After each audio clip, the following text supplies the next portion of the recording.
Neste vídeo, vamos conhecer mais 5 das piores mortes já registradas na história das aventuras em ambientes selvagens. São histórias reais de pessoas que saíram em busca de desafio, contato com a natureza e superação, mas acabaram encarando o perigo em sua forma mais extrema. Número 1. Lyudmila Korovina. Era o verão de 1993, nas montanhas isoladas da Sibéria. Lyudmila Korovina, uma guia de montanhismo experiente, liderava um grupo formado por 6 jovens trilheiros, com idades entre 15 e 24 anos, em uma caminhada que deveria ser relativamente simples pela cordilheira Kamar-Daban, nas proximidades do Lago Baikal.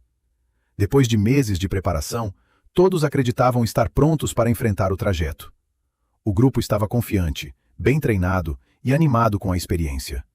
Porém, aquilo que começou como uma aventura empolgante acabou se transformando em uma tragédia tão estranha que, até hoje, continua deixando investigadores e curiosos sem respostas definitivas. No dia 2 de agosto, o grupo iniciou a caminhada com bastante entusiasmo. Eles avançaram muito bem pelo terreno, chegaram ao cume antes do previsto e se prepararam para começar a descida depois de 2 dias de trilha. Só que, no dia 4 de agosto, o clima mudou de forma repentina.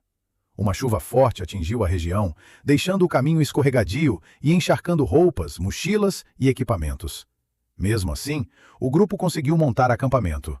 Eles tiveram dificuldade para acender uma fogueira, dividiram o pouco alimento que ainda restava e tentaram descansar durante a noite, mesmo sob condições cada vez mais desconfortáveis. Na manhã seguinte, a situação piorou. O frio, a umidade e o cansaço começaram a pesar sobre todos. Apesar dos problemas, o plano ainda era encontrar Natália, filha de Lyudmila, e a equipe dela em um ponto combinado mais adiante naquele mesmo dia. Mas quando Natália chegou ao local marcado, o grupo de sua mãe não estava lá. No começo, ela imaginou que eles estivessem apenas atrasados por causa do mau tempo. Porém, os dias passaram sem nenhuma notícia, e a preocupação cresceu rapidamente. No dia 10 de agosto, alguns caiaqueiros que passavam por um rio na base da montanha avistaram uma jovem parada na margem. Suas roupas estavam manchadas e ela parecia desorientada, exausta e completamente aterrorizada. A garota era Valentina Utoshenko, uma integrante de 17 anos da equipe de Lyudmila e a única sobrevivente da expedição. O relato que ela deu depois chocou as autoridades e, em vez de esclarecer tudo, acabou levantando ainda mais perguntas. Valentina contou que o grupo havia começado a descida no dia 5 de agosto, logo depois de um café da manhã rápido. Pouco tempo depois, um dos integrantes, Sasha, desabou sentindo dores intensas. Os sintomas eram assustadores. Ele gritava, parecia com os olhos afetados e apresentava sinais de grande sofrimento físico. Em poucos instantes, morreu diante dos companheiros. O corpo dele teve espasmos fortes, e o grupo, em choque, entrou em pânico diante de uma situação que qualquer líder de expedição temeria. Lyudmila tentou controlar o desespero e orientou os demais a buscarem ajuda. Só que, pouco depois, ela também começou a apresentar sintomas graves. Ela caiu, teve convulsões e passou a ter dificuldade para respirar. Enquanto os jovens tentavam ajudá-la, outra integrante, Tatiana, começou a respirar com dificuldade e a agir de maneira confusa. Em aparente desespero, ela se feriu ao se chocar contra uma rocha, tornando a cena ainda mais caótica. O medo tomou conta do grupo. 2 integrantes, Timur e Victoria, fugiram tentando escapar da situação, mas também acabaram vencidos por sintomas misteriosos e caíram pouco depois. Restaram apenas Denis e Valentina. Denis tentou ajudar como pôde, mas também começou a apresentar sinais parecidos de sofrimento. Ele acabou desabando, deixando Valentina completamente sozinha naquele ambiente remoto e hostil. Apavorada, Valentina correu montanha abaixo, desesperada para sobreviver. Durante 4 dias, ela atravessou terrenos perigosos sozinha, seguindo linhas de energia na esperança de encontrar alguma forma de ajuda. Exausta, traumatizada e sem saber por quanto tempo ainda conseguiria resistir, ela finalmente encontrou os caiaqueiros que a levaram para um lugar seguro. A provação física havia terminado, mas o impacto psicológico daquela experiência permaneceria por muito tempo. 2 semanas depois do incidente, as equipes de busca encontraram os corpos dos outros integrantes. As autópsias indicaram que todos, exceto Lyudmila, haviam morrido de hipotermia. No caso da guia, a causa oficial acabou apontada como ataque cardíaco. Ainda assim, os sintomas descritos por Valentina não se encaixavam perfeitamente nessa explicação e levantaram dúvidas inquietantes.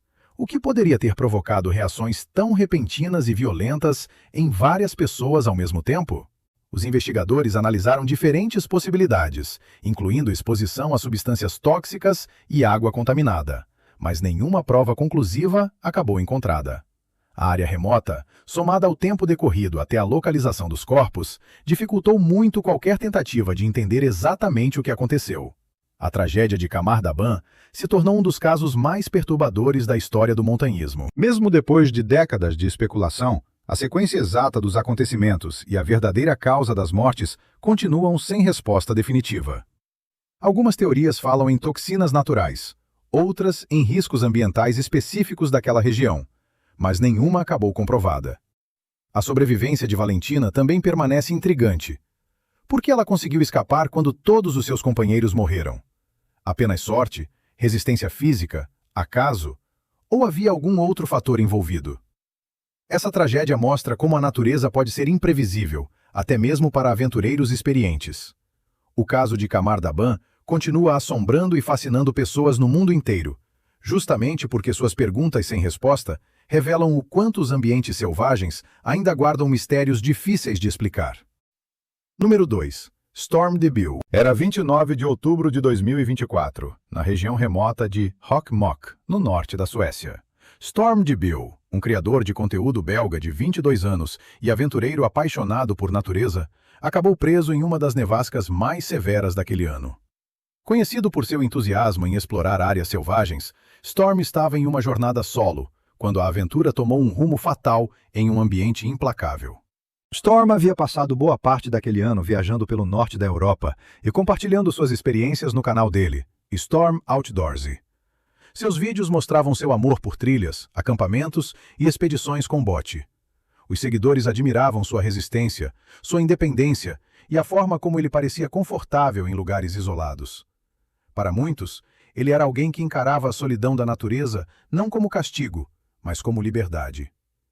Embora Storm já conhecesse os perigos da sobrevivência em áreas selvagens, aquela tempestade se revelou muito mais intensa do que ele poderia suportar. Na noite de 29 de outubro, a nevasca piorou rapidamente. A temperatura caiu para cerca de 6 graus Celsius negativos, mas a sensação térmica, por causa do vento, parecia ainda mais baixa, chegando perto de 8 graus Celsius negativos. Storm enviou um vídeo para um amigo mostrando sua barraca sendo atingida com força pelo vento, enquanto a neve invadia suas botas e seus equipamentos. Ele comentou que a situação ainda pioraria. Mesmo com os alertas do amigo para tomar cuidado, Storm parecia confiante, acreditando que conseguiria enfrentar as condições difíceis. Mais tarde, Storm mandou mensagem para sua avó dizendo que estava nevando muito, mas que ele sobreviveria. Então, ela não precisava se preocupar.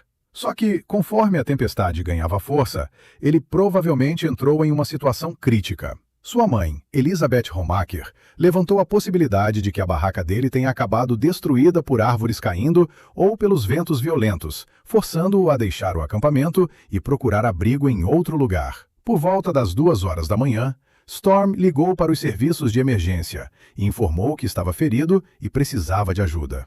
Ele tentava chegar até o carro, que estava a cerca de 14 quilômetros de distância, mas o clima tornava qualquer operação de resgate extremamente difícil. Até helicópteros permaneceram impedidos de voar por causa das condições severas. Na manhã de 30 de outubro, as equipes de resgate encontraram o corpo de Storm a algumas centenas de metros do acampamento. Dentro da mochila havia poucos itens, incluindo um saco de dormir e uma escova de dentes. Os sinais indicavam que ele tentou sobreviver, mas o frio intenso e os ferimentos pesaram demais. Seus pés apresentavam congelamento e o nariz quebrado sugeria que ele pode ter sofrido uma queda. Esses detalhes assombraram sua família, especialmente sua mãe, que não conseguia parar de imaginar o quanto ele deve ter sofrido sozinho em seus últimos momentos. O pai de Storm, Bavo, descreveu o filho como alguém que encontrava paz e felicidade na solidão da natureza. Para ele, Storm tinha dificuldade em se conectar com as pessoas, mas encontrava no mundo selvagem um refúgio, um lugar onde podia viver do próprio jeito, Para Storm, estar sozinho em meio à natureza não significava abandono. Significava autonomia, descoberta pessoal e liberdade. De forma trágica, o ambiente que Storm tanto amava se tornou o cenário de seus últimos instantes. A força da tempestade, combinada com os ferimentos, superou até mesmo suas habilidades de sobrevivência. Apesar de seus esforços, os elementos se mostraram mais fortes. Por causa do mau tempo, os socorristas não conseguiram recuperar muitos de seus pertences. Mesmo assim, o pai dele prometeu retornar na primavera, com a esperança de encontrar a câmera de Storm, que talvez contenha registros de seus últimos dias. Para ele, esses vídeos seriam uma herança preciosa, possivelmente o capítulo final da história do filho. O que aconteceu exatamente nas últimas horas de Storm permanece incerto. Ele saiu da barraca porque ela acabou destruída? Tentou fugir de condições impossíveis de suportar? Procurava o carro em busca de segurança? Essas perguntas continuam pesando sobre a família enlutada. Os pais de Storm disseram que não querem que ele seja lembrado como um herói, mas como alguém profundamente ligado à natureza. Sua personalidade quieta e introspectiva encontrava sentido no ambiente selvagem, longe das pressões sociais. Número 3. Richard White. Era 24 de agosto de 2012, no Parque Nacional Denali, no Alasca. Richard White, um cientista de 49 anos de San Diego, explorava sozinho a região selvagem havia vários dias. Ele era um trilheiro experiente, com mais de 3 décadas de prática, e encontrava conforto na natureza, especialmente nas paisagens rigorosas do Alasca. Denali sempre esteve entre seus destinos preferidos. Naquela semana, Richard havia conseguido uma permissão de 5 dias para caminhar em área remota, perto do rio Toklat, uma região conhecida por sua beleza natural e pela presença de animais selvagens, incluindo ursos. Como já havia visitado Denali antes, ele conhecia os riscos do local e tinha participado do treinamento obrigatório de segurança do parque. Esse treinamento incluía orientações para evitar encontros perigosos com ursos. Mesmo assim, no terceiro dia de caminhada, um encontro com um urso pardo tomou um rumo trágico. Na tarde daquela sexta-feira, Richard caminhava sozinho quando encontrou um grande urso pardo procurando comida. O animal parecia não ter percebido sua presença. Encantado com a cena, Richard pegou a câmera para fotografá-lo. Ele estava a aproximadamente 37 metros do urso, muito mais perto do que a distância de segurança recomendada pelo parque, que era de cerca de 400 metros. Ignorando essa orientação, Richard passou mais de 7 minutos fotografando o animal, registrando momentos em que ele parecia calmo e apenas se alimentando. No começo, o urso não demonstrava reação, mas as últimas fotos revelaram uma mudança no comportamento. O animal parou de pastar, levantou a cabeça e fixou o olhar em Richard. Pouco depois, começou a se mover na direção dele. As últimas imagens, tiradas em um intervalo de 13 segundos, registraram o aumento da atenção do urso e os instantes que antecederam o ataque. O que aconteceu em seguida não pode ser reconstituído com total certeza. As evidências sugerem que Richard teve pouquíssimo tempo para reagir. Horas depois, 3 trilheiros encontraram sinais de luta perto da mochila abandonada de Richard, às margens do rio Toklat, a cerca de 5 quilômetros da área de descanso mais próxima. Havia marcas de sangue e roupas rasgadas. Percebendo a gravidade da situação, eles avisaram os guardas do parque. Os guardas iniciaram rapidamente uma operação de busca e usaram um helicóptero para examinar a área. Pouco tempo depois, avistaram um urso pardo perto do que parecia ser um local de armazenamento de alimento. Ao observarem melhor, encontraram os restos mortais de Richard, parcialmente cobertos pela vegetação. O urso ainda protegia o local. Por causa do perigo, os guardas recuaram e decidiram retornar na manhã seguinte. Ao amanhecer, acompanhados por policiais estaduais, os guardas retornaram e encontraram o urso ainda próximo da área. A partir do ar, tomaram medidas para garantir a segurança da equipe de busca e, então, recuperaram os restos mortais de Richard. A análise do animal confirmou que ele havia sido responsável pelo ataque fatal. O urso era um macho adulto, pesando aproximadamente 270 quilos. O caso acabou considerado incomum. Autoridades do parque destacaram que incidentes desse tipo são raros. Aquela acabou sendo a primeira morte causada por um encontro com urso na história do Parque Nacional Denali, e a primeira no Alasca em 5 anos. Normalmente, ursos evitam seres humanos, mas o comportamento daquele animal se desviou do padrão esperado. A morte de Richard White representou uma tragédia profunda. Ele era um cientista dedicado, um amante da vida ao ar livre e um homem de família, deixando esposa e uma filha pequena. Sua história serve como lembrete dos riscos presentes em ambientes selvagens. Mesmo com experiência e treinamento de segurança, ele se aproximou demais de um animal selvagem, e essa decisão teve um desfecho devastador.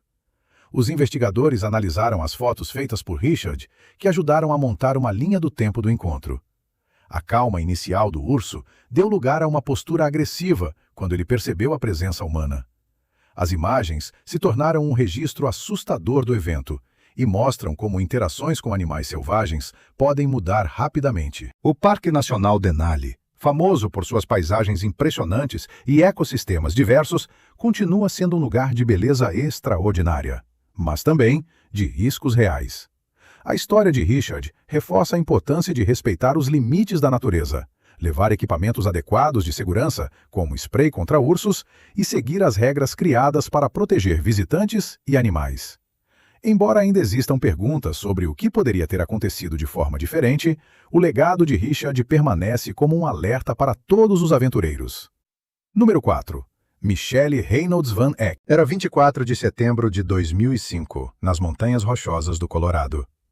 Michelle Reynolds Van Eck, uma mãe de 4 filhos com 35 anos, saiu para uma trilha com seu amigo Eric Sawyer. Os dois planejavam subir o Mount of the Holy Cross, um dos famosos picos do Colorado com mais de 4.200 metros de altitude. Michelle era uma atleta experiente, maratonista e triatleta, mas aquela seria sua primeira escalada em grande altitude. Eric, por outro lado, era um trilheiro experiente, que já havia subido 38 picos do Colorado.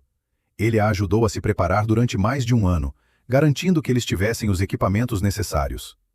A dupla se encontrou cedo naquela manhã no acampamento Half Moon e começou a caminhada por volta das 6:30 da manhã. A intenção era seguir pela North Ridge Trail, considerada uma rota moderada. Porém, por engano, eles acabaram entrando na Halo Road, um caminho mais longo, mais difícil e mais perigoso, que podia exigir até 2 dias para ser concluído. Mesmo percebendo o erro, decidiram continuar. Conforme a caminhada avançava, os problemas começaram a aparecer. No início da tarde, Michelle já havia ficado sem água, e Eric percebeu que tinha esquecido a comida e o purificador de água. Michelle, que não estava acostumada com trilhas em altitude tão elevada, começou a ter dificuldades. Ela ficava para trás com frequência, e Eric precisou ajudá-la várias vezes. Por volta de 1:15 da tarde, eles estavam a cerca de 360 metros do cume, mas Michelle estava esgotada. Ela disse a Eric que não conseguiria continuar e que ficaria esperando por ele ou tentaria retornar pelo caminho em direção a East Cross Creek Trail. Eric ficou relutante, mas queria concluir a subida. Ele prometeu retornar rapidamente. À 1:42 da tarde, Eric chegou ao cume. Lá, trocou algumas palavras com outros trilheiros e fez uma ligação rápida para a esposa antes de iniciar o retorno. Quando voltou ao campo de pedras onde Michelle havia ficado, ela não estava mais lá. Eric chamou pelo nome dela e procurou pela área, mas não encontrou nenhum sinal. Pensando que ela talvez tivesse tentado descer sozinha, refez parte do caminho e perguntou a outros trilheiros se alguém a havia visto. Ninguém tinha visto. Pouco depois, ele comunicou o desaparecimento. Naquela noite, uma grande operação de busca teve início. Nos dias seguintes, mais de 700 pessoas, incluindo equipes com cães farejadores e helicópteros, vasculharam a região. Apesar do esforço intenso, nenhum vestígio de Michelle acabou encontrado. A busca se tornou uma das maiores da história do Colorado e deixou os resgatistas perplexos. 2 dias depois, uma bolsa contendo uma arma apareceu perto do início da trilha, e um homem considerado suspeito acabou visto na região. Uma equipe com cães também encontrou o que parecia ser sangue na neve. Investigadores questionaram um homem que estava acampado nas proximidades, mas suas respostas se mostraram vagas, e essas pistas não esclareceram o destino de Michelle. Com o tempo, as autoridades concluíram que ela provavelmente sofreu um acidente por causa do terreno difícil, da desidratação ou do mal da altitude. Ainda assim, o desaparecimento continuou sem solução. Os anos passaram sem grandes novidades. Então, Em outubro de 2022, um trilheiro e seu filho encontraram uma bota no campo de pedras onde Michelle havia sido vista pela última vez. A bota correspondia ao modelo que ela usava naquele dia, reacendendo o interesse pelo caso. O fato de o objeto ter passado tanto tempo despercebido intrigou os buscadores, já que aquela área havia sido vasculhada cuidadosamente em 2005. Em 2024, surgiu uma nova descoberta importante. Uma equipe feminina de busca da Vail Mountain Rescue encontrou mais itens que se acreditava pertencerem a Michelle, incluindo roupas, uma mochila e bastões de caminhada. Esses objetos estavam em uma área perigosa, que antes era considerada praticamente inacessível. As descobertas trouxeram nova esperança e também levantaram muitas perguntas sobre por que esses itens não haviam sido encontrados antes. O líder da equipe de busca, Scott Bibby, atribuiu parte da inspiração a um sonho. Segundo ele, no sonho, teve a impressão de que o espírito de Michelle não queria ser encontrado por homens.